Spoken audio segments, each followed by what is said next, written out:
Hi,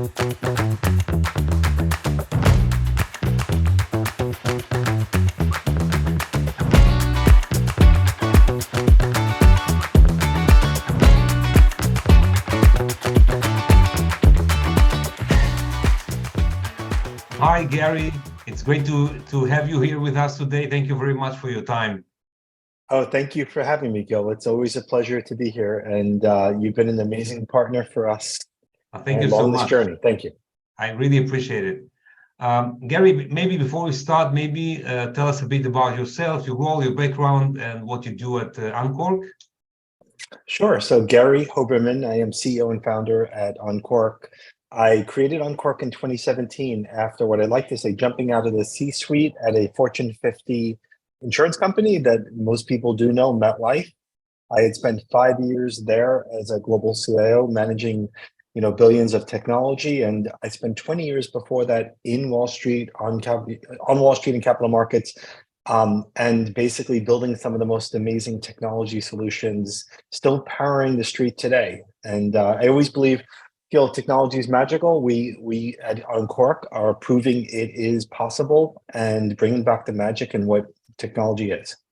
Yeah, that's amazing. And we are here today to ask some top industry leaders like you are, and with your background and experience, we are looking at the current state of the insurance industry in regards of the valuation of Insurtech companies and the market sentiments, which showed drops in the valuations recently. And wanted to ask you a question about, are we sobering or this is temporary? How do you see this situation? So I've lived through every market turn since 1994 when I entered Bankers Trust. And you could imagine all the twists and turns, Smith Barney, Salman, Right. and you kind of go with it and you see it. One of the earliest investors in our seed round, when he saw us, he said, this is the best run company he's seen. And we were 5 employees. And so as we grew up, over 400 employees as we are today, and with amazing investors like Fin Tel Aviv, of course, on our cap table, we continue to always have that in our back of our mind is how do we remain to be and continue to be the best run company? And what that meant was early on, before most other companies, our mantra was focus on gross margin. So don't grow at all costs. We were turning down major deals that wouldn't have been profitable for many years for us and choosing those. And those are hard decisions to make, but we prioritize those. We made efficiency plays early on to streamline our team, our focus. We picked the markets. And with that said, the position we're in and where we see the market going is we want to be the best run company as we come out of this, whether that's 2 years or 5 years. The goal will be is we believe in what we truly, rally the team around is we get to own our own destiny. So we're on this path to profitability, and it's a line where you could basically say if there's a miss in revenues, reduce an expense. If revenue increases, increase expense and invest.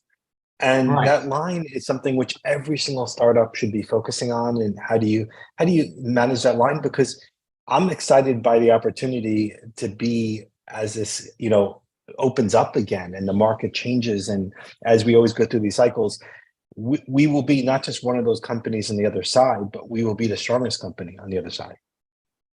Yeah, I totally understand, and I think I can see your hard work on working on your gross margins, which significantly growing, and this is amazing to see how a company moves towards profitability so intense.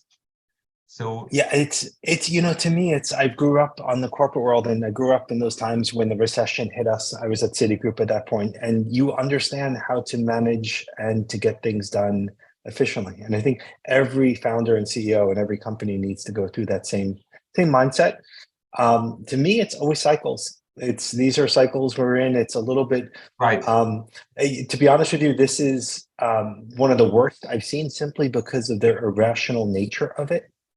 And there's just a lot happening at once across the world, whether it's politics and markets or you name it. It seems to be, or a pandemic that we haven't seen in 100 years, of course, and it all kind of comes at us at the same time. So as long as you're focusing on building and managing a great company, that's all we could say. So based on that, do you believe that companies that do have like the correct business models would thrive and get to their previous valuations in the next a year or two?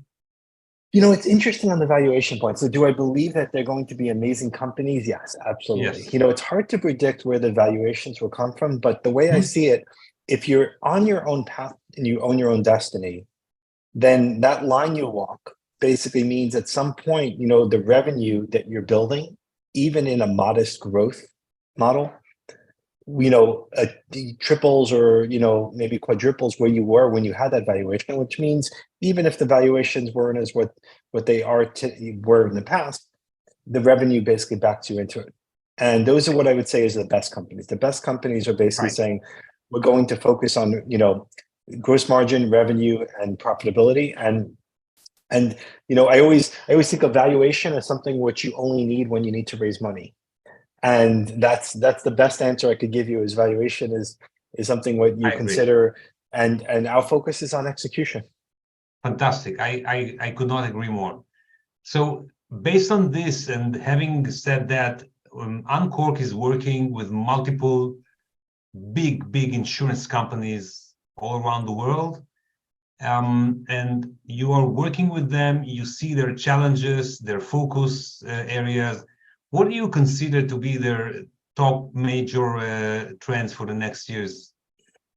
Yeah, and it's really interesting because we get to see cross industry as well. So even though we're, I think, a top 10 Insurtech, I think that's where we were last year in many of the surveys. About half the revenue comes from capital markets, asset management, banking. We have 7 of the top 10 global asset managers. And it means we get to see patterns across. And what we see as the patterns, including in insurance, is what we would call life cycle management. So everything from the rate quote bind of a P&C policy to the EAP of a life insurance policy, all the way through the servicing. And specifically, there's opportunities we've seen around underwriter workbench, where Unqork could provide a single underwriter workbench across multi-product lines, multi-country, multi-discipline. We could be the rate quote bind across all products. And to me, those are the areas we're continuing to see insurers invest heavily on. And insurers are still moving to the policy admin systems we all know and love or hate, whichever one it is. And I think we all feel differently about each. And our goal is to be the connector of those systems. So you'll see us come out with partnerships with the biggest policy admin systems where it's not about one or the other. And I think, like overall, if I was going to summarize the market, to me, it's about not just focus and strategy, but about picking your partners wisely. So don't try to do it all. There's no more room to basically take those chances and investments and see, hey, let's try to build this. No, let's actually find someone that's done that well and partner with them in how to do it better. Right. And I think that's what I'm really excited about. And that's where, these are all opportunities. These market conditions give us opportunities to accelerate. And that's the way we would see it. I think that this is amazing. Fantastic. I think it's a great overview. I think I can add to this. One of the trends that we saw in the industry very strong is the two-speed architecture, which means companies stop doing greenfield projects and replace their core systems, but are using low-code, no-code platforms now on their distribution, on their digital, for their digital fast lane. And this is something that we see significantly in the market. I think this goes very well with your with Unqork. No, it definitely does, and there's no question, and we're excited to be part of that whole journey. To me, it's around how do you create ecosystems, and in insurance, the work we're doing with one of our big customers, Marsh, is really creating the foundation for an ecosystem of things which I think people used to think fax machines was the only way forward, and let's eliminate those fax machines once and for all. Yeah. Well, that's great. Gary, thank you so much for your time. I think this was a great discussion, and thanks for your enlightening us in your thoughts. Thank you very much. Awesome. Thank you, Gil, for having me on and for being a great partner for us. It's Thanks. great. Thank you.